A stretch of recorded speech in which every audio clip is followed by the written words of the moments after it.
I'm Abby, and this is Kiki. And since it is almost October, aka spooky season, I'm going to be reading another horror book.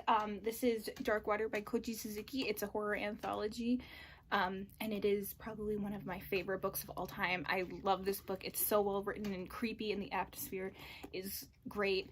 And so the first story in this book is called Floating Water, and it actually got turned into a movie in Japan and then got turned into a movie in the US.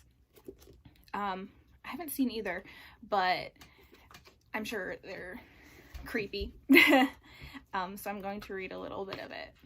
So let's get started. Straining her eyes further, Yoshimi was just able to make out a tiny shadow playing under the tank. It puzzled her that she could only see the shadow, but not the object casting it. The image she began to conjure up in her mind was that of a little girl crouching directly beneath the overhead water tower. "Ikuko, is that you?" There was no reply. To search the top of the penthouse, she'd have to scale the perpendicular aluminum ladder set in the concrete wall of the penthouse. It was a climb straight up of more than 6 feet that would fully engage both her hands and feet. Though such a climb, crawling spider-like up the side of the wall, would normally be difficult for someone of Yoshimi's delicate build, she hauled herself up, fueled by the desperate desire to get a look at what was up there.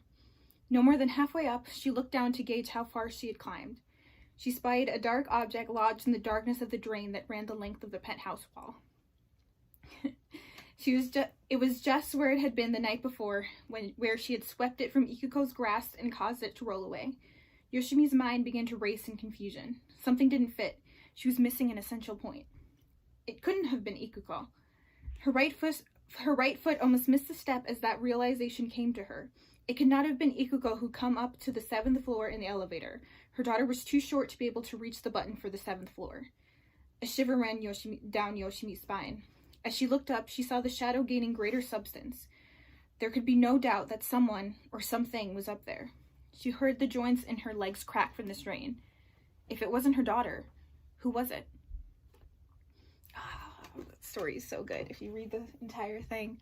Thanks for watching, and look forward to even more spooky stories once we get into October.